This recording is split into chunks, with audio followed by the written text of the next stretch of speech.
Bien-aimés dans le Seigneur, je vous salue au nom de notre Seigneur Jésus-Christ, l'incomparable grand maître qui donne la vie éternelle à ses serviteurs. Le créateur du ciel, la terre, la mer et tout ce qui y trouve. Jésus-Christ, notre Seigneur.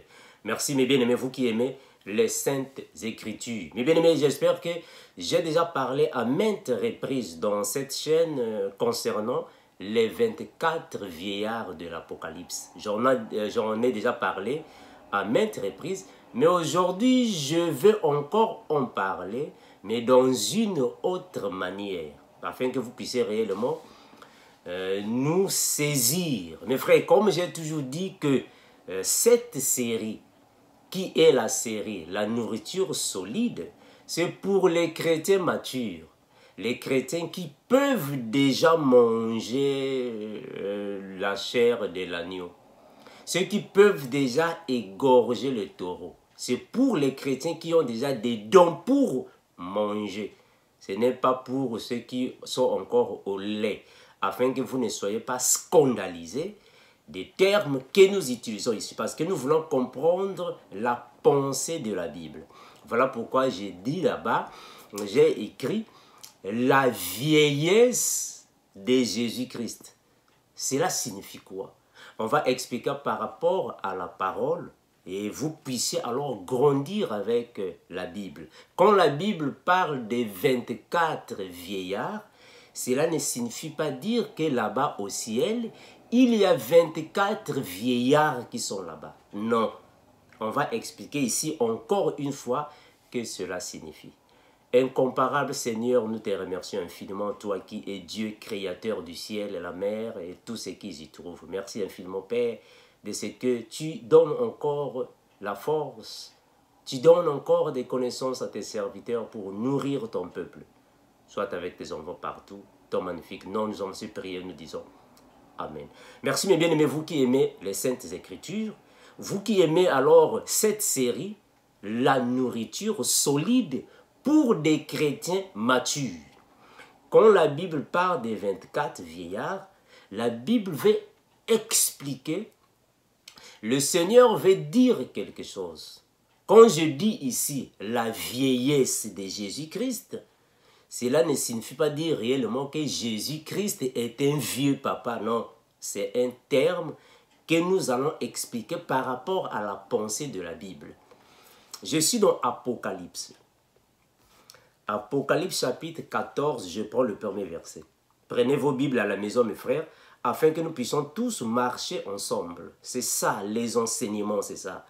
Vous écoutez, vous lisez ensemble avec votre frère, de la manière que vous puissiez aussi acquérir ces connaissances. Apocalypse chapitre 14. Je vais commencer à partir du premier verset. La Bible dit ainsi. Je regardais et voici, l'agneau s'éteignait sur la montagne de Sion. Et avec lui 144 000 personnes qui avaient son nom. Et le nom de son père écrit sur leur front. Le verset 2. Et j'ai entendu du ciel une voix comme un bruit de grosses eaux, comme le bruit d'un grand tonnerre. Et la voix que j'entendis était celle des joueurs de harpe, jouant de leur harpe. Et ils chantent un cantique nouveau devant le trône et devant les 4 êtres vivants et les vieillards. Et personne ne pouvait apprendre le cantique si ce n'est pas les 144 000 qui étaient rachetés de la terre. Mes frères, aujourd'hui, je ne veux pas beaucoup rester dans l'Apocalypse, mais je vais plutôt ici expliquer aux amoureux de la Bible que symbolisent les 24 vieillards. Parce que même ici, en lisant, on nous dit que je regardais et voici l'agneau s'éteignait sur la montagne de Sion. Donc, la montagne de Sion n'est pas au paradis, non. Là-bas au ciel, il n'y a pas la montagne de Sion. La montagne de Sion est en Israël. Donc, c'est une vision dont le frère voit, mais cela ne se passe pas au ciel, Mais la vision se passe sur la terre en Israël. Cela veut dire quoi? Nous disons déjà qu'ici, c'est pendant le retour triomphal de Jésus sur la terre. Les 144 000, ce sont les rachetés d'Israël. Et les 24 vieillards, c'est l'ensemble des vierges sages qui iront au ciel et vont revenir sur la terre. Ils seront, ou nous serons, avec le Seigneur Jésus-Christ sur la montagne des Sion pour former un camp glorieux et nous préparer pour la guerre d'Armageddon. Voilà, je ne veux pas aller dans l'Apocalypse parce que j'en avais déjà parlé à maintes reprises. Ici, je vais expliquer le terme vieillard. Un vieillard dans la foi signifie quoi? Parce qu'il faut comprendre, mes bien-aimés, que dans la foi chrétienne, dans la saine doctrine, dans l'évangile de Christ, l'évangile éternel, l'évangile de la grâce, nous avons 3 étapes. C'est-à-dire que nous avons premièrement l'étape des bébés spirituels. Nous avons l'étape des adultes spirituels et l'étape des vieillards spirituels. Un bébé spirituel, c'est une personne qui a reçu le Seigneur Jésus-Christ, mais il n'est pas encore mature, ou elle n'est pas encore mature, elle boit encore du lait. Le lait ici, ce sont les premiers rudiments de la parole. On appelle ça le lait. Les enseignements qui alors permettent à ceux qui ne sont pas encore forts d'apprendre la foi chrétienne. Et on arrive à l'étape d'adulte. Un adulte, c'est celui qui peut déjà manger la nourriture solide. C'est-à-dire que c'est un chrétien qui déjà a des dons pour manger la chair de l'agneau, qui a déjà la force pour égorger les taureaux. C'est-à-dire que quelqu'un qui a la foi chrétienne peut déjà alors avoir la force spirituelle en lui. Mais un vieillard, c'est celui qui a déjà atteint la ligne d'arrivée de la course. Voilà pourquoi le frère Paul dira que je cours vers le but. C'est-à-dire qu'il est encore là-bas adulte, il est en train de courir vers le but. Mais on va aussi voir que Paul a dit que j'ai déjà achevé la course. Celui qui a achevé la course, il est vieillard, il a vieilli dans la foi. C'est-à-dire qu'il a atteint le patamar élevé dans la foi. On va aller dans la Bible, on va expliquer ça petit à petit afin que vous puissiez mieux me saisir. Nous sommes dans 1 Chronique chapitre 24. 1 Chronique chapitre 24, je prends le verset 7 à 19. La Bible déclare ainsi. 7 à 19. 1 Chronique 24, 7 à 19. La Bible déclare ainsi. La Bible dit ainsi. Ou soit je prends le verset 7. 1 Chronique 24, je prends 7, le verset 7. La Bible dit ainsi. Voici la liste des chefs des groupes désignés par le tirage au sort. Et on a cité des noms, on a cité des groupes de 1 à 24. Je prends le verset 19 ici. Soit, voilà, 24, je disais pour ne pas créer des confusions. C'est-à-dire que je suis dans 1 Chronique 24. Vous allez prendre 7. Vous pouvez lire jusqu'à 19. Je ne vais pas prendre trop de temps. 19 ici. Je prends le verset 19.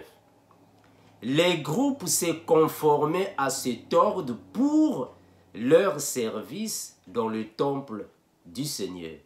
Ils accomplissaient leurs tâches selon les directives transmises par leur ancêtre Aaron, qui les avait reçues du Seigneur, le Dieu d'Israël lui-même. Mes frères, ici je vais dire que le souverain sacrificateur Aaron, il était là comme le Seigneur Jésus-Christ dans l'ombre. Mais pour travailler, il fallait qu'il choisisse 24 groupes de Lévites pour travailler avec lui. Parce qu'il ne pouvait pas travailler seul. Donc les 24 Lévites, les 24 groupes ici des Lévites choisis par, premièrement, leur ancêtre qui a donné alors ce programme-là établi par le Seigneur. Ce sont les serviteurs qui devraient accompagner les souverains sacrificateurs. Puisque Aaron n'est que le symbole de Jésus-Christ, donc Jésus-Christ lui aussi, il a ses 24 Lévites en d'autres termes. Mais pour Jésus, les 24 vieillards, parce que les Lévites sont les anciens, les 24 vieillards signifient aussi les 24 anciens. Mais pour Jésus, les 24, ce sont les sacrificateurs pour lui. Parce que la Bible dit qu'il a fait de nous un royaume des sacrificateurs.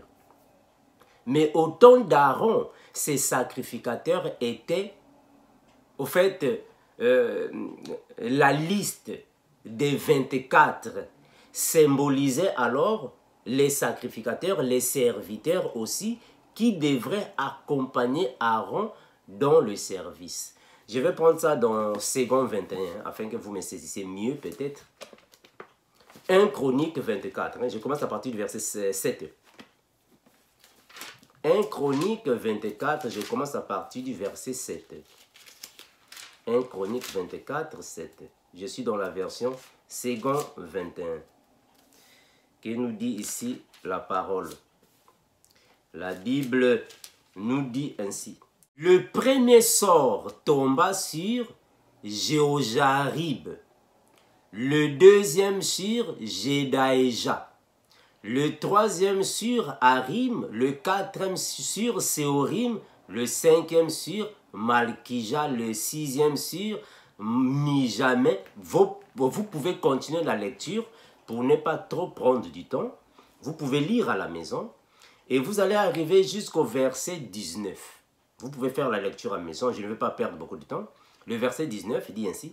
C'est ainsi qu'ils furent répartis en classes pour leur service, pour entrer dans la maison de l'Éternel en se conformant à la règle suivie par leur ancêtre Aaron, les ordres que lui avait donnés l'Éternel, le Dieu d'Israël. Donc ici, ce sont les 24 classes des serviteurs du temple, les Lévites. Mais pour Jésus, les 24 vieillards, ce sont alors les vierges sages, ceux qui iront au paradis. Ce sont les 24 classes pour le Seigneur Jésus. Je répète que pour Jésus, les 24 ne signifient pas 1, 2, 3 jusqu'à 24, non. Pour Jésus, c'est symbolique. Pour le Seigneur Jésus, c'est symbolique. Donc ça, ce sont les 24 vieillards de l'Apocalypse.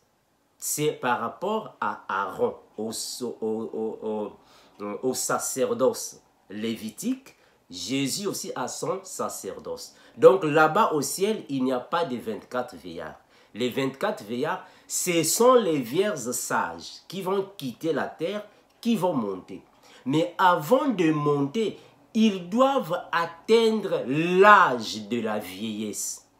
C'est ce qu'on va expliquer ici. La vieillesse ici, c'est quoi? Je vais continuer, mes frères. Saisissez-moi afin que vous puissiez bien me comprendre. Je suis dans Actes des Apôtres, chapitre 1er, le verset 26. Actes des Apôtres, chapitre 1er, le verset 26. Regardez. Acte 1, 26. La Bible déclare ainsi. Ils tirèrent au sort, et le sort tomba sur Matthias, qui fut associé aux 12. De la même manière qu'au temps d'Aaron, il fallait tirer au sort les 24 anciens, les 24 serviteurs, les 24 lévites qui vont travailler avec Aaron. C'est ce que les apôtres de Jésus aussi avaient fait. Ils étaient 12 apôtres. Quand Judas s'est suicidé, ils sont restés 11. Il fallait tirer au sort afin que le Seigneur choisisse celui qui va remplacer Judas. Le sort tomba alors sur Matthias. Donc, ils ont fait les choses selon le sacerdoce lévitique. Donc, ici, c'est différent avec Jésus. Jésus-Christ, le tirage au sort de Jésus, c'est la sélection de la grâce. Donc, la sélection de la grâce pour Jésus, c'est une forme du tirage au sort. Mais pour Jésus, c'est différent. Parce que pour Jésus, nous ne sommes pas 24. Pour Jésus, ce sont tous ceux qui feront partie des vierges sages qui sont les 24. Je vais avancer, mes frères, afin que vous me cessiez. Maintenant, ici, mes frères, je viens de vous expliquer un peu de mots pourquoi le chiffre 24. Parce qu'il faut comprendre que chiffre 24, c'est le chiffre de l'homme. Parce que 2 plus 4 égale à 6. Et le 6 signifie l'homme. C'est-à-dire que le serviteur, c'est lui qui travaille dans le temple. C'est lui qui a reçu cette autorité, c'est l'homme. Maintenant, ici, je vais alors démontrer par rapport à la Bible et que signifie la vieillesse dans le sacerdoce de Jésus. La vieillesse, c'est quoi? Parce que dans le sacerdoce aaronique, mosaïque, la vieillesse était physiquement la vieillesse. Il fallait être un ancien, c'est-à-dire quelqu'un qui a déjà des notions avancées par rapport aux autres. C'est lui qui est mature pour le placer. Mais pour Jésus, la vieillesse, c'est autre chose. Pour Jésus, la vieillesse, c'est ce que nous allons expliquer. Nous sommes dans la Bible va nous aider. Regardez, je prends maintenant 1 Corinthiens. Je vais maintenant essayer ici de continuer d'expliquer la vieillesse, c'est quoi? La vieillesse. 1 Corinthiens 13, 11. 1 Corinthiens 13, 11, vous pouvez lire dans vos Bibles, mes frères. 1 Corinthiens 13, 11, ou notez ce que je dis. 1 Corinthiens 13, 11. La Bible déclare ainsi. Lorsque j'étais enfant, je parlais comme un enfant. Je pensais comme un enfant. Je raisonnais comme un enfant. Mais lorsque je suis devenu homme, j'ai fait disparaître ce qui est de l'enfant. Mais qu'est-ce que le frère Paul dit ici? Il dit quoi? Je prends cette version. Qu'est-ce qu'il dit ici? Good News Translation, 1 Corinthiens 13, 13, 11. 1 Corinthiens 13, 11. Qu'est-ce que le frère dit là-bas? 1 Corinthiens 13, 11. On va lire ici afin que ça puisse nous faciliter aussi à la compréhension. La Bible dit ainsi. 1 Corinthiens 13, 11. La Bible déclare ainsi. Alors, il dit ainsi. Lorsque j'étais enfant, je parlais, je pensais, je raisonnais comme un enfant. Mais une fois devenu adulte, gloire à Jésus, c'est ce que je cherchais. Une fois devenu adulte, j'ai abandonné tout ce qui est propre à l'enfant. Mais qu'est-ce que le frère dit ici? Le frère Paul est en train de dire que lorsqu'il était enfant, il raisonnait comme un enfant. Mais quand il est devenu adulte, donc il y a eu un changement. Il était enfant et il est devenu adulte. Ce qui veut dire qu'après, il va devenir vieux. Donc, enfant, c'est-à-dire qu'il est bébé spirituel. Il est devenu adulte, il commence à manger la nourriture solide, mais après, il va vieillir. Vieillir, c'est la stature parfaite de Christ. Ça, c'est la vieillesse. Je prends un deuxième passage. Je suis dans 1 Pierre 2.2. 1 Pierre 2.2. 1 Pierre chapitre 2, le verset 2. La Bible déclare ainsi. Désirez, et comme des enfants nouveau-nés, le lait spirituel et pur, afin que par lui vous croissiez pour le salut. Donc, on comprend qu'un bébé spirituel doit boire du lait. Ici, on ne parle pas d'un bébé réellement, un bébé que vous avez à la maison, non. Ici, un bébé signifie un chrétien immature. Un chrétien qui n'a pas la maturité dans la foi chrétienne, c'est un bébé. Il doit boire du lait, c'est-à-dire qu'il doit apprendre les choses de base. Quelles choses? Telles que la confession, la repentance, la marche dans la foi chrétienne, le dépouillement intérieur et extérieur, comment comprendre le Saint-Esprit. Ça, c'est le lait. Ça, c'est le lait. La sanctification, la vie de sainteté, l'amour du prochain, ça, c'est le lait. C'est pour les bébés spirituels. Mais après, quand vous allez grandir, vous allez manger maintenant la nourriture solide. Jusqu'à ce que vous allez vieillir. On va avancer. Regardez, je prends un autre passage. Je suis dans Éphésiens. Éphésiens 4, 11. Éphésiens chapitre 4, le verset 11.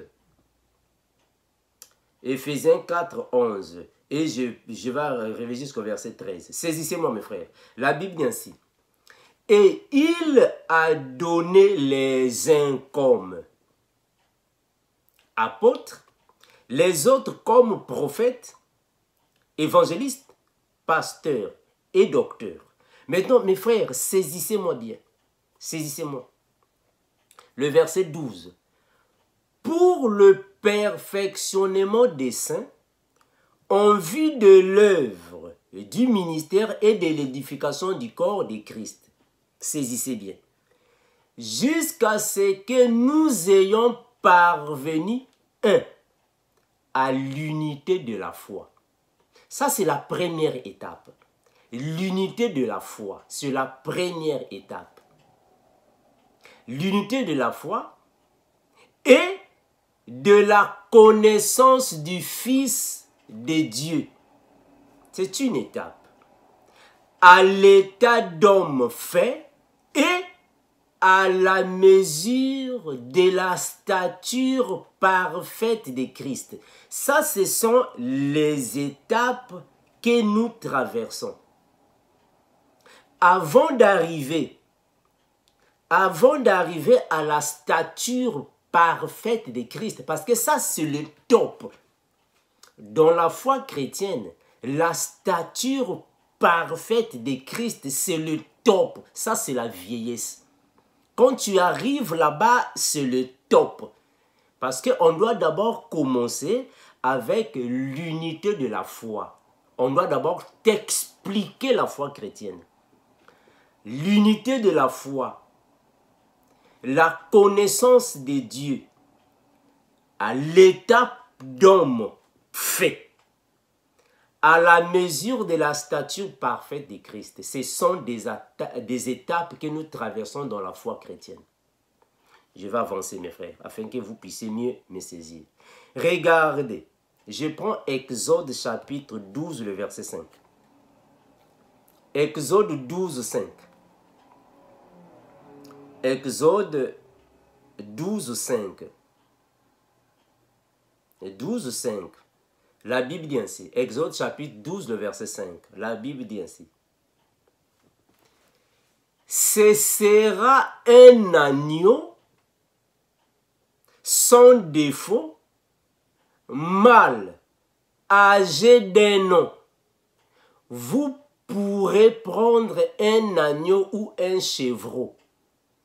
Dans l'ancienne alliance, le Seigneur leur avait recommandé, exigé ou ordonné un agneau. Mais il devrait avoir un nom. Mais pourquoi un nom? Mais parce qu'il doit d'abord être un enfant. L'agneau ici doit être un enfant. En d'autres termes, il doit d'abord être un bébé. Parce qu'il va grandir après. Cet agneau-là doit passer les étapes de la foi. Il doit d'abord être un bébé. Après, il va grandir. Après, il va vieillir. Voilà pourquoi je parle de la vieillesse de Jésus-Christ. Regardez. L'agneau ici a un an parce qu'il est encore enfant. Quand j'étais enfant, j'ai raisonné comme un enfant. Je pensais comme un enfant. Donc ici, l'agneau, il est encore un bébé. Si tu le frappes sur la joue gauche, il va te présenter la joue droite. Si tu le coupes la tête, il va se laisser faire. Tout ce que tu lui feras du mal, il va te laisser faire. Parce qu'il est encore un bébé. Mais quand il va grandir, il va changer. Mes frères, on évolue. Regardez. Je prends maintenant Nombre chapitre 7. Regardez. Nombre chapitre 7, le verset 27. Nombre 7, le verset 27. Nombre chapitre 7, le verset 27. On va lire ensemble, mes bien-aimés, afin que vous puissiez comprendre là où je vais arriver. Nombre chapitre 7, le verset 27. La Bible déclare ainsi. Ce jeune taureau, un bélier, un agneau d'un an pour l'Holocauste. Donc le Seigneur leur exigeait que le taureau ou l'agneau devrait être un enfant, un bébé d'un an. Mais parce qu'il doit grandir. Et quand il va commencer de grandir, c'est alors que le frère Jean-Baptiste dira, voici l'agneau de Dieu qui ôte les péchés du monde. C'est-à-dire qu'il est encore agneau à cette époque-là, mais il va grandir, il va vieillir. Après, cet agneau-là va vieillir. Regardez mes frères, on évolue. Je suis dans 2 Corinthiens chapitre 5, le verset 16. 2 Corinthiens 5, 16. 2 Corinthiens 5, 16. Que nous dit la Bible? 2 Corinthiens chapitre 5, le verset 16. La Bible dit ainsi. Ainsi, dès maintenant, nous ne connaissons personne selon la chair. Si nous avons connu Christ selon la chair, maintenant nous ne le connaissons plus de cette manière. Or, qu'est-ce que le frère veut dire ici? Le frère Paul est en train de dire que si nous avons connu Jésus selon la chair, maintenant on ne le connaît plus de cette manière. Ah, donc on comprend qu'il voulait dire que si nous avons connu cet agneau-là d'un an, cet agneau-là qui était encore jeune, cet agneau qui était encore faible, cet agneau qui n'avait pas de force, on l'avait connu de cette manière. Mais maintenant, on ne le connaît plus de cette manière. Pourquoi? Mais parce qu'il a changé. Ce n'est plus le même agneau. Maintenant, l'agneau en question a vieilli. Il est devenu vieux. Ça veut dire quoi? Qu'est-ce que je dis ici? Il est devenu vieux. Regardez, nous sommes dans Apocalypse chapitre 5. Apocalypse chapitre 5, le verset 6. Apocalypse 5, le verset 6. La Bible dit ainsi. Et je vis au milieu du trône et des 4 êtres vivants Et au milieu des vieillards, un agneau qui était là, comme immolé. Il avait 7 cornes et 7 yeux qui sont les 7 esprits de Dieu envoyés par toute la terre. Oh, mes frères, on nous a dit dans la Bible que l'agneau n'avait qu'un nom. On nous a dit dans la Bible que l'agneau était encore jeune. Mais ici, le frère Jean est en train de nous dire qu'il a vu l'agneau, mais il a maintenant 7 cornes sur la tête. Ah, donc l'agneau n'a plus un nom. Ici, il est devenu vieux. Il a vieilli. Parce que quand un agneau a encore un nom, il n'a pas de cornes. Est-ce que vous comprenez, mes frères? Mais ici, l'agneau a maintenant des cornes. En d'autres termes, l'agneau a vieilli. En d'autres termes, l'agneau est devenu vieux. Or, on comprend que cette corne signifie la toute-puissance. Je vais répéter ça.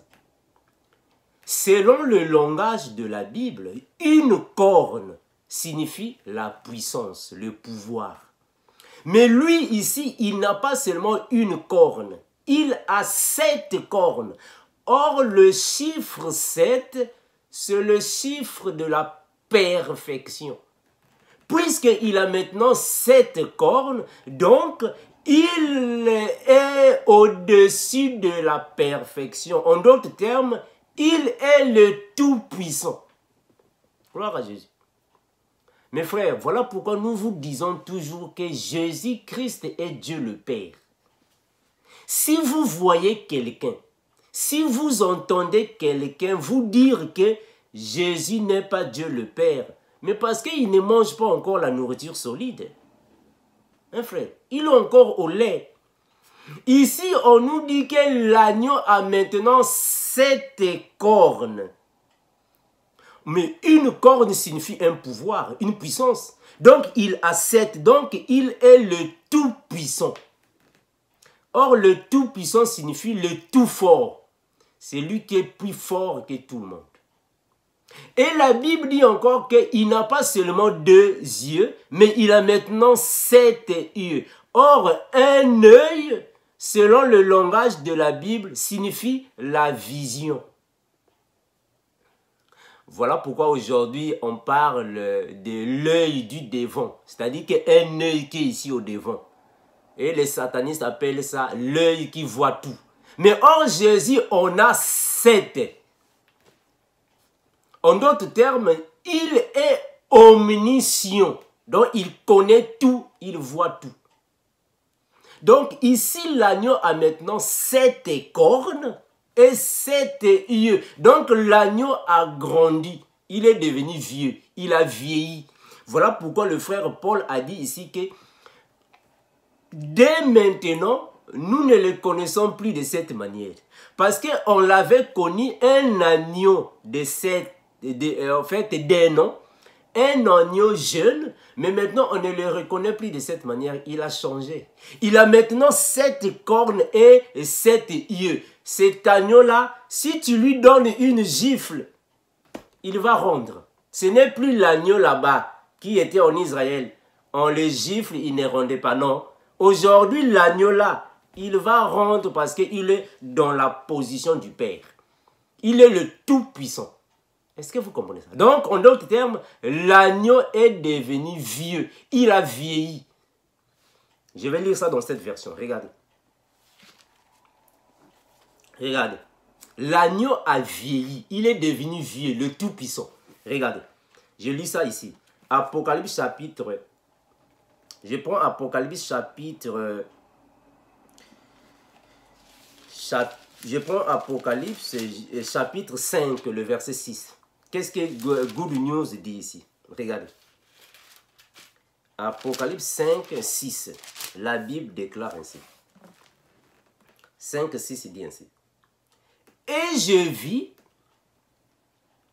un agneau debout au milieu du trône entouré par les 4 êtres vivants et les anciens. Voilà pourquoi je disais que les vieillards signifient les anciens. C'est la même chose. Et les anciens, c'est-à-dire les vieillards, ils semblaient avoir été égorgés. Ils avaient 7 cornes ainsi que 7 yeux qui sont les 7 esprits de Dieu envoyés par toute la terre. Maintenant, regardez, quand on prend le verset 7, la Bible dit ainsi. La Bible dit ainsi. L'agneau s'avançait, ou s'avança, pardon, et prit le livre de la main droite de celui qui siégeait sur le trône. Mais parce qu'ici, il est devenu fort. Est-ce que vous voyez ça? Donc ici, l'agneau a vieilli parce qu'on ne le reconnaît plus de la manière qu'il était auparavant. En d'autres termes, l'agneau a atteint la vieillesse. L'agneau a vieilli. Je vais prendre Daniel, regardez.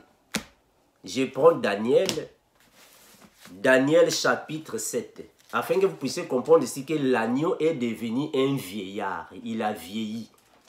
Daniel chapitre 7. Je suis dans la version Good News Translation. Daniel chapitre 7. Je vais prendre le verset 21 à 22. Daniel 7, 21, 22. La Bible déclare ainsi. 21, 22. Daniel 7, 21, 22. La Bible dit ainsi. Je vais commencer ici. La Bible déclare ainsi.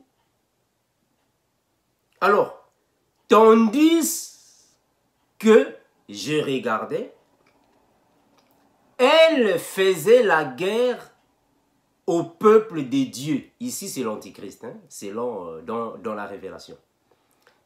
Et était en train de triompher. Mais le vieillard s'avança et rendit justice au peuple qui appartenait en propre au Dieu très haut. Lorsque le temps fut venu, le peuple des dieux entra en possession de la royauté. C'est-à-dire que le vieillard ici, c'est le Seigneur Dieu. En d'autres termes, l'agneau qui avait déjà atteint la vieillesse.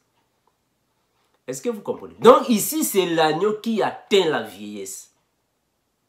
C'est un vieillard. Un vieillard signifie il a atteint le degré suprême de la foi chrétienne. C'est un vieillard. Regardez ce que Louise Ségon l'appelle ici. Dans Good News, on l'appelle le vieillard. Louise Ségon l'appelle ainsi. Daniel. Hein? Louise Ségon l'appelle qui? Louise Ségon l'appelle Daniel 7, 21 à 22. Daniel 7, 21, 22. Louis Ségon l'appelle ainsi. Il l'appelle ainsi. Je vis 7 cornes. Ici, la corne, ici, dans la révélation, c'est la force qui va combattre les chrétiens. La force, en fait, du diable, l'antichrist. Je vis 7 cornes faire la guerre aux saints et l'emporta sur eux, jusqu'au moment où l'ancien des jours, retenez ça, très important, l'ancien des jours vint donner droit aux saints du Très-Haut, et le temps arriva où les saints furent en possession du royaume. L'ancien des jours signifie le vieillard. Le vieillard ici, c'est la position spirituelle de Jésus-Christ dans les cieux. Parce que là-bas, il n'est plus un agneau d'un an. Non. Là-bas, il a vieilli. La vieillesse ici, c'est atteindre le top de la foi chrétienne. Donc, c'est un vieillard. C'est un vieux. Donc, nous comprenons que il a changé de position. Là, il est maintenant dans la position de la paternité. Donc, Jésus qui était sur la terre, un fils, mais quand il monte au ciel, il n'est plus fils. Il change de position. Il est maintenant dans la position de la paternité.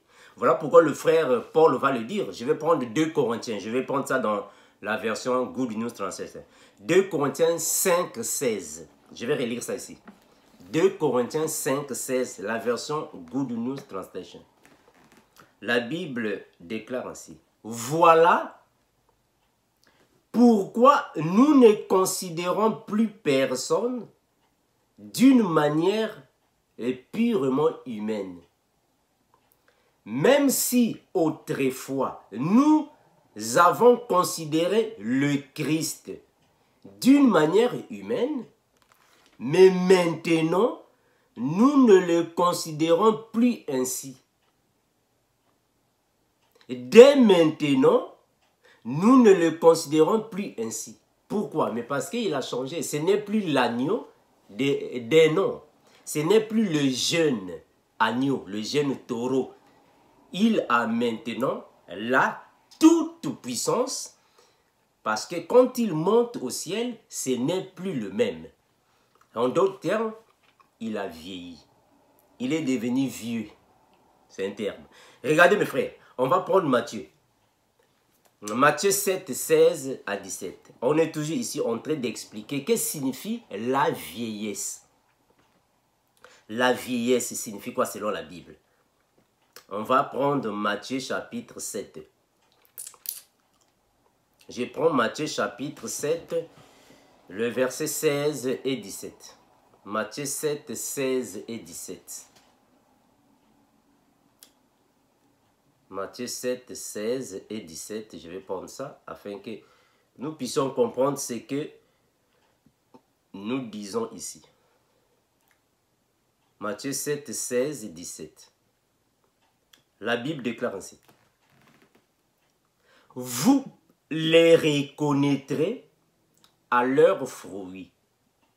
Et cueille-t-on des raisins sur des épines ou des figues sur des chardons? Tout bon arbre porte des bons fruits, mais le mauvais arbre porte des mauvais fruits. Un bon arbre ne peut pas porter de mauvais fruits, ni un mauvais arbre porter des bons. Mes frères,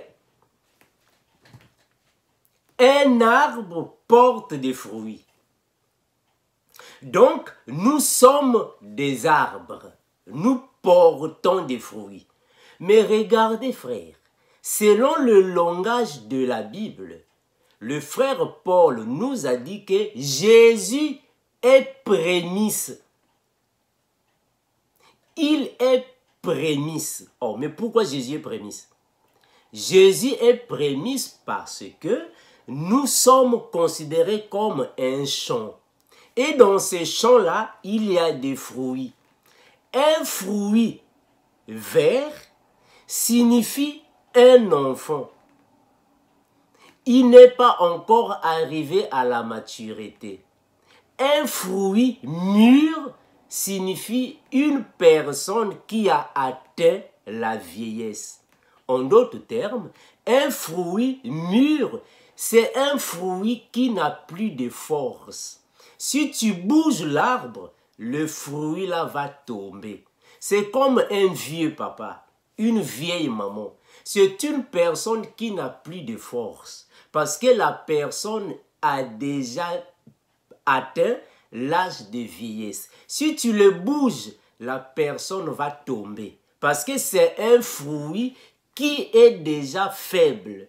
Un fruit qui est déjà mûr, il peut facilement tomber. Mais selon le langage de la Bible, tomber signifie mourir. Quand un fruit mûr tombe, en d'autres termes, c'est un vieillard qui est mort. Donc Jésus était un vieillard, un fruit mûr que le Seigneur a pris en premier dans son champ. Voilà pourquoi il est le prémisse. Donc, celui qui est fruit déjà mûr, c'est une personne qui a atteint déjà la vieillesse spirituelle et facilement il peut tomber. Tomber signifie mourir dans la foi. Est-ce que vous comprenez? Donc, un fruit qui est encore vert, c'est une personne qui a reçu le Seigneur. La personne n'a pas encore la maturité. La personne va commencer de marcher. En marchant, en d'autres termes, le fruit est en train de mûrir petit à petit. Jusqu'à ce que la personne va atteindre la vieillesse, c'est-à-dire que le fruit est devenu mûr. Quand la personne tombe, c'est le fruit qui tombe. En d'autres termes, la personne meurt. Voilà pourquoi ici, dans la logique de la maturité, qui signifie aussi la vieillesse, je vais lire des passages bibliques afin que vous puissiez comprendre pourquoi le frère Élie a demandé la mort à Dieu. Élie a dit, Dieu, non, moi je ne peux plus, je veux mourir, tue-moi. Le prophète Élie demande à Dieu de le tuer. Pourquoi? Mais parce qu'il est déjà un fruit mature. Il est devenu un fruit mûr. Il était attaché sur l'arbre, l'arbre qui est Jésus-Christ. En d'autres termes, l'arbre qui est Dieu. Il est attaché à l'arbre, mais puisqu'il est devenu faible, il est faible, donc il est mûr, il va tomber. C'est-à-dire qu'il veut mourir. On va prendre ça, regardez, afin que vous puissiez me saisir. Nous sommes dans 1 roi. 1 roi 19, 1 à 4. 1 roi 19, 1 à 4. Ça, ce sont les vieillards. Ça, ce sont les vieillards. Le vieillard, c'est celui qui a atteint la ligne d'arrivée. Il dit que, bon, moi je suis prêt, comme a dit le frère Paul. Bon, j'ai achevé la course. C'est un vieillard. En d'autres termes, j'étais encore un enfant. J'ai grandi, je suis devenu adulte. Maintenant, je suis devenu vieux. C'est-à-dire que j'ai achevé la course. En d'autres termes, le fruit est devenu mûr. Maintenant, il attend que l'arbre puisse être secoué. Il va tomber. C'est un vieillard. C'est un vieux dans la foi. Regardez, je suis dans 1 roi. Je suis dans 1 roi. 1 roi chapitre 19. 1 roi chapitre 19. Je vais prendre 1 à 4 afin que vous me cessiez mieux. 1 roi 19, 1 à 4. Écoutez ce qui s'est passé ici, mes bien-aimés. Mais la Bible dit ainsi. Achab rapporta à Jézabel tout ce qu'avait fait Élie et comment il avait tué par l'épée tous les prophètes. Jézabel envoya un messager à Élie pour lui dire que les dieux me traitent dans toute leur rigueur si demain à 7 heures je ne fais de ta vie ce que tu as fait de la vie de chacun d'eux. Le verset 3. Élie, voyant cela, s'éleva et s'en alla pour sauver sa vie. Pour sauver sa vie. C'est-à-dire que Élie est en train de fuir devant Jézabel. Mais pourquoi Élie fuit devant Jézabel? Avec toute la puissance que Dieu a donnée à Élie. Mais il fuit devant Jézabel, pourquoi? Est-ce que Jézabel était plus fort qu'Élie? Non, frère, non. Mais pourquoi Élie fuit? Ici, on dit que pour sauver sa vie. Mais parce qu'il a vieilli, il est devenu vieux. C'est-à-dire que c'est un fruit qui est sur l'arbre, mais qui a atteint la maturité. Il a vieilli. Est-ce que vous voyez ça? Il a vieilli. Donc, à moindre mouvement de l'arbre, il va tomber. Il a atteint le degré suprême. C'est-à-dire que le degré le plus élevé dans la foi. Je continue. Regardez. Le verset 4. Pour lui, il alla dans le désert où, après une journée de marche, il s'assit sur un genet et demanda la mort. En disant, c'est assez. Maintenant, Éternel, prends mon âme. Car je ne suis pas meilleur que mes pères. Élie est en train de demander la mort à Dieu. Il dit non, assez, assez, assez. En d'autres termes, je suis fatigué. Mes frères, est-ce que vous comprenez ce que je dis ici? En fait, Élie voulait dire à Dieu, je suis fatigué. Je vais aller me reposer. Tue-moi. Mais pourquoi il le dit? Mais parce que c'est un fruit mûr qui veut tomber. En d'autres termes, c'est un vieillard. Il était enfant, il est devenu adulte et il a atteint la vieillesse. Le fruit veut tomber.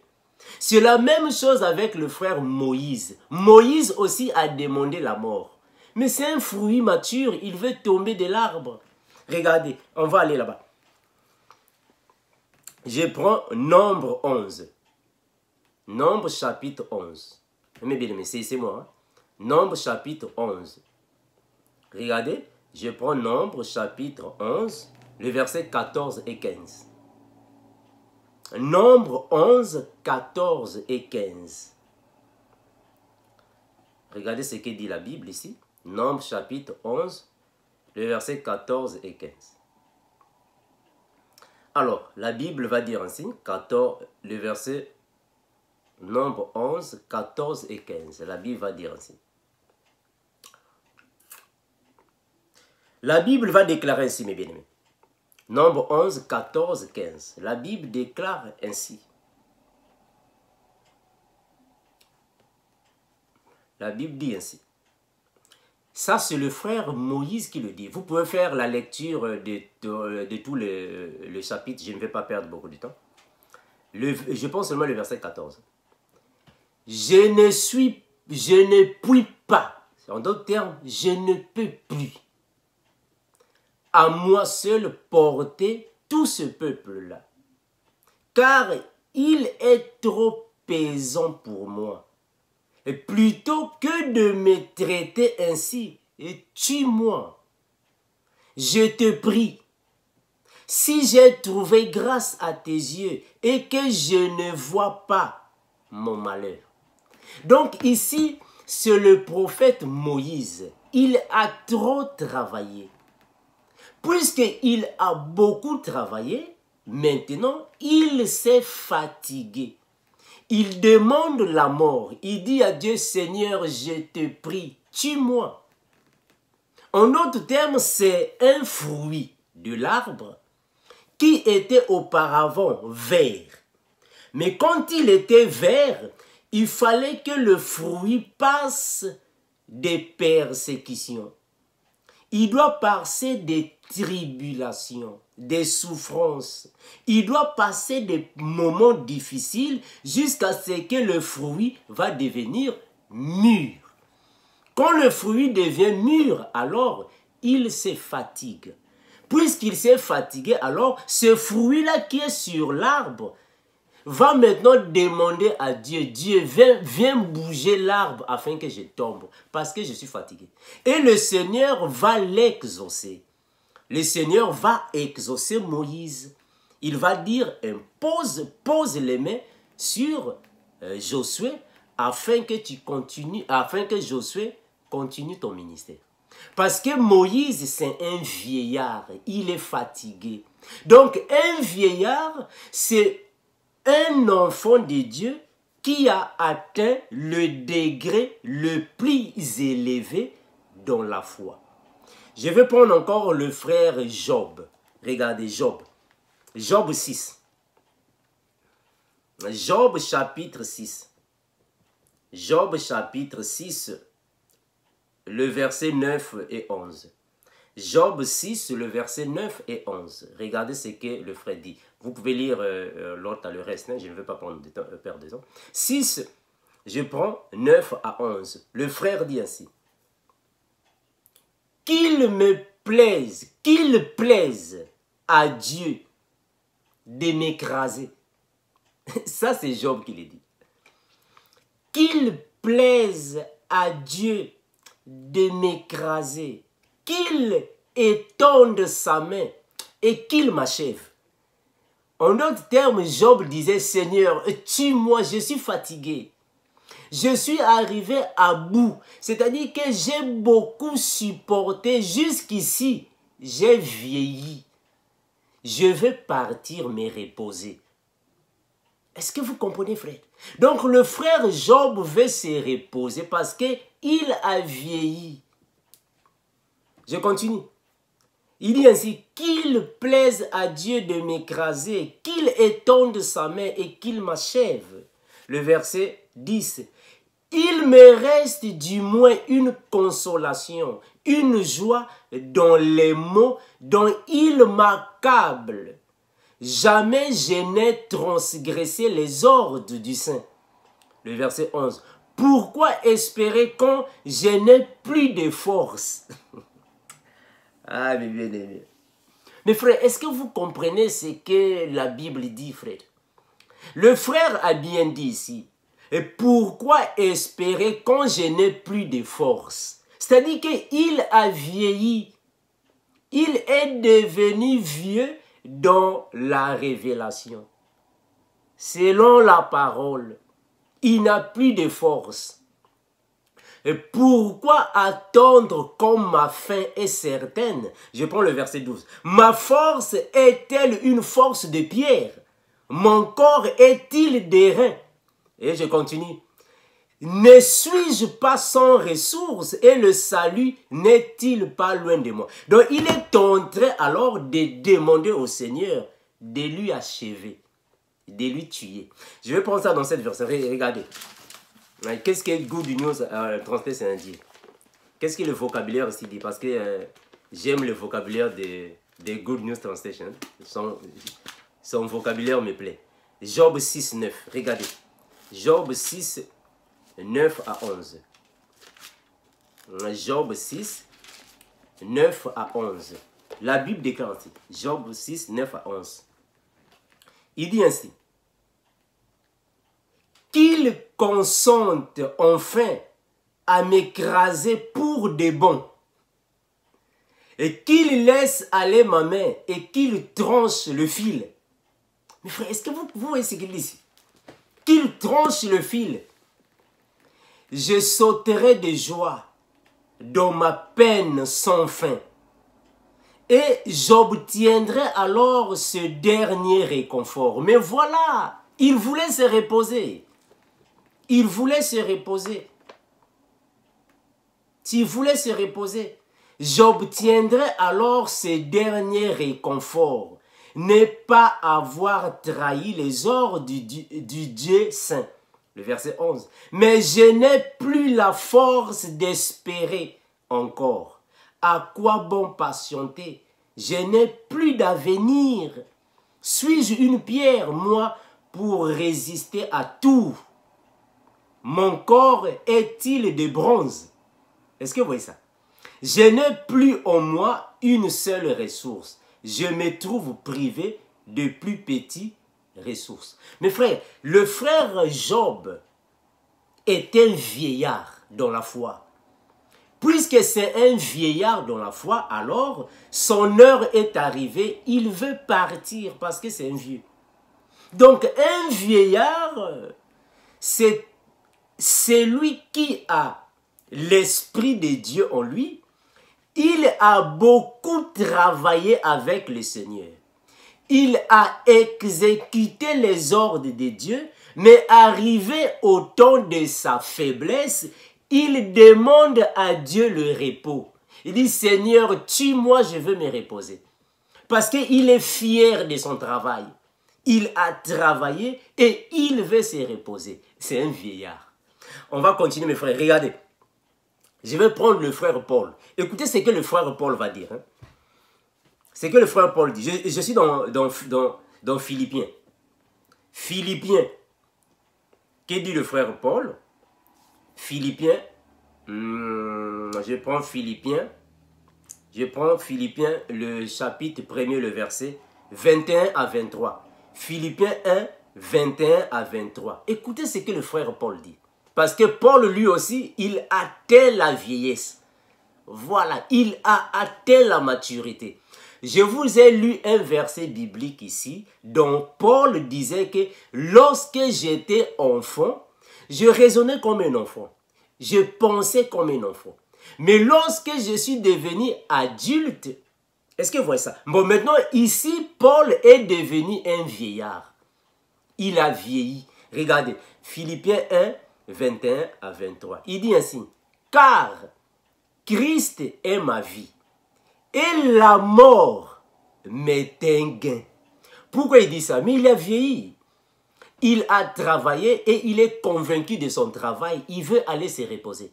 Il dit que la mort m'est un gain. C'est-à-dire qu'il est arrivé à bout. Il a achevé la course. Je continue le verset 22. Mais s'il est utile pour mon œuvre, que je vive dans la chair, pour mon œuvre, que je vive dans la chair, je ne saurais dire ce que je dois préférer. Le verset 23, qu'est-ce qu'il dit? Il dit ainsi, je suis pressé de deux côtés. J'ai le désir de m'en aller et d'être avec Christ. Ah, bien aimé. Donc ici, le frère Paul est en train de confirmer que c'est un vieillard. Il a atteint la maturité, la vieillesse. Il veut aller vivre avec Christ. Parce qu'il a bien dit, je suis pressé des deux côtés. J'ai le désir de m'en aller et d'être avec Christ. Ce qui est de beaucoup est le meilleur. Vous pouvez continuer. Est-ce que vous voyez ça, mes frères? Donc ici, il est convaincu que moi, je vais aller. En d'autres termes, le prophète Élie dit que non, j'en ai assez. Vraiment, j'en ai assez. Moi, je m'arrête par ici. Est-ce que vous voyez ça? C'est un langage. Je vais prendre un autre passage. Regardez, Philippiens 3, 14. Je suis toujours dans Philippiens. Je prends 3, 14. Philippiens 3, 12 à 14. Philippiens 3, 12 à 14. Le frère dit ainsi. Philippiens 3, 12 à 14. Il dit ainsi. Ce n'est pas que j'ai déjà remporté le prix ou que j'ai déjà atteint la perfection. Voilà pourquoi je parlais de la vieillesse. La vieillesse, c'est la perfection. La perfection, c'est la stature parfaite de Christ. Maintenant, il faut comprendre le frère Paul quand il parle. Parce qu'il a passé des étapes. Il était encore enfant et il évoluait. Adulte et il progressait.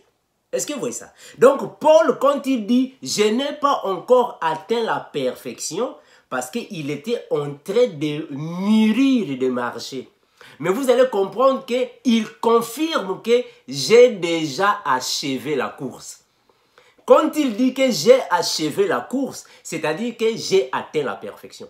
En d'autres termes, je suis devenu vieux, un vieillard. Je continue, regardez. Ce n'est pas que j'ai remporté le prix ou que j'ai déjà atteint la perfection, mais je cours. Saisissez bien le frère. Saisissez bien le frère Paul. Il dit ici que je cours pour tâcher à le saisir. Puisque moi aussi, j'ai été saisi par Christ. Et il continue. Je prends le verset 14. Je cours vers le but pour remporter le prix de la vocation céleste de Dieu en Jésus-Christ. Nous tous donc qui sommes parfaits, là je vais revenir sur un point afin que vous me saisissez bien. Parce que quand le frère Paul dit que je cours vers le but pour atteindre la perfection, en d'autres termes, il est encore ici en train de marcher. Maintenant regardez 2 Timothée. 2 Timothée chapitre 4, le verset 6 à 8. 2 Timothée 4, 6 à 8. Qu'est-ce qu'il dit? Il dit ainsi. Car pour moi, je sers déjà des libations et le moment de mon départ approche. Le moment de mon départ approche. J'ai combattu le bon combat. J'ai achevé la course. Ah, bébé. Mes frères, est-ce que vous saisissez la nuance qui est là-bas? J'ai lu ici un passage biblique là où il disait que je cours vers le but pour atteindre. Est-ce que vous voyez ça? Il dit encore que je n'ai pas encore atteint la perfection. Mais comme vous venez ici dans 2 Timothée, il dit que j'ai achevé la course. Mes frères, quand le frère Paul dit que j'ai achevé la course, cela ne signifie pas dire que Paul était en train de faire une course physique, non. Achever la course signifie atteindre la vieillesse. C'est-à-dire que je suis déjà devenu un vieillard. En d'autres termes, je ne peux plus travailler. Je suis fatigué. Je veux me reposer. Mais frère, est-ce que vous me saisissez? Quand il dit que j'ai atteint, j'ai déjà achevé, j'ai combattu le bon combat. C'est-à-dire que j'étais vert, j'étais enfant, un bébé. Maintenant, j'ai vieilli. Je veux me reposer. Donc, c'est un vieillard. Écoutez, je vais prendre ça dans Good News Translation. Donc, un vieillard, ce n'est pas quelqu'un que vous allez voir là-bas au ciel. Là, il y a les vieillards au ciel. Non. Un vieillard, c'est celui qui atteint la stature parfaite de Christ. C'est un vieillard. Je prends 2 Timothée, je disais. 2 Timothée 4, 6 à 8. 2 Timothée 4, 6 à 8. Qu'est-ce que dit la Bible? 2 Timothée 4, 6 à 8. Mes frères, lisez avec moi afin que nous ayons tous la même pensée. 2 Timothée 4, 6 à 8. 4, 6 à 8, la Bible déclare ici. 2 Timothée 4, 6 à 8. La Bible déclare ainsi. Quant à moi, je suis déjà sur le point d'être offert en sacrifice. Good news translation. Mais frère, est-ce que vous comprenez ce qu'il dit ici? Quant à moi, je suis déjà sur le point d'être offert en sacrifice. En d'autres termes, je suis déjà prêt à mourir. Je suis déjà prêt à mourir. Je suis fatigué. Je vais déjà mourir. Offert en sacrifice. Je continue. Le moment de dire adieu à ce monde est arrivé. Ici, c'est clair. Le moment de dire adieu à ce monde est arrivé. C'est-à-dire que je suis prêt à partir. Je vais déjà mourir parce que je suis déjà devenu vieux. Je suis fatigué. Est arrivé. J'ai combattu le bon combat. Je suis allé jusqu'au bout de la course. En d'autres termes, j'ai achevé la course. J'ai gardé la foi. Et maintenant, le prix de la victoire m'attend. C'est la couronne du salut que le Seigneur, le juste juge, me donnera au jour du jugement. Et pas seulement à moi, mais à tous ceux qui attendent avec amour le moment où il apparaîtra. Merci mes bien-aimés, j'espère que vous m'avez saisi. C'était pour vous dire que les 24 vieillards ne signifient pas en réalité qu'il y a 1, 2, 3, 4, jusqu'à 24 vieillards au ciel. Non. C'est un langage spirituel. Un vieillard est une personne qui, par rapport au langage, à la pensée de la Bible, qui était un fruit vert, mais ce fruit vert a atteint la maturité. La maturité ici, c'est la vieillesse dans la foi, c'est-à-dire qu'il a atteint la stature parfaite de Christ. Maintenant, il veut tomber de l'arbre, c'est-à-dire qu'il veut mourir. Mais puisqu'il ne peut pas se suicider, voilà pourquoi un fruit mûr qui est attaché sur l'arbre ne peut pas tomber de lui-même. Il faut qu'il y ait peut-être un vent qui va souffler afin qu'il tombe, ou soit quelqu'un qui va secouer l'arbre afin que le fruit tombe. C'est-à-dire que un enfant de Dieu qui atteint la maturité, qui a achevé la course, tu ne peux pas te suicider comme Judas, non.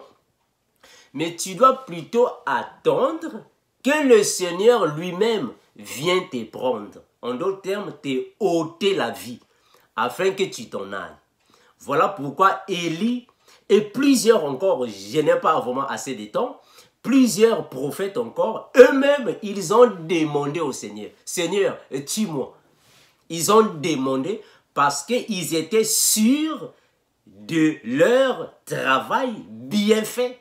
Ils étaient sûrs de leur salut. Ils étaient sûrs qu'ils iront alors se reposer. Que le Seigneur, l'incomparable grand Dieu, créateur de l'univers, il a créé le ciel et la terre, la mer, tout ce qu'ils y trouvent. Jésus-Christ, l'unique Dieu créateur que nous avons, l'unique qui possède toute la perfection, car il est l'unique d'avoir 7 cornes et 7 yeux, et qui signifie rien d'autre que la toute-puissance, parce qu'il est au-dessus de toutes choses. Qu'il vous bénisse, vous fortifie, comme nous disons, et nous continuerons de vous répéter ça. Maranatha. Bye.